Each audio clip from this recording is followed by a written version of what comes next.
Balita naman sa mga lalawigan, mga kapatid, niyanig ng magnitude 5.1 na lindol ang bayan ng Kalamansig sa Sultan Kudarat. Pasado alas 8 ng umaga kahapon ang maitalang pagyanig. Ayon sa PHIVOLCS, isa itong tectonic quake o dahil sa paggalaw ng lupa.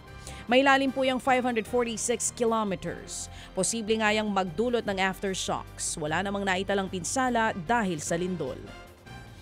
Nagpatupad ang preemptive evacuation sa mga bahain at landslide-prone na lugar sa Camarines Sur. Kasunod po yan ang malakas na ulang dala ng shear line sa probinsya. Ipinag-utos ng provincial government sa mga lokal na pamahalaan at mga barangay ang mabilis na pagpapalikas sa mga residente.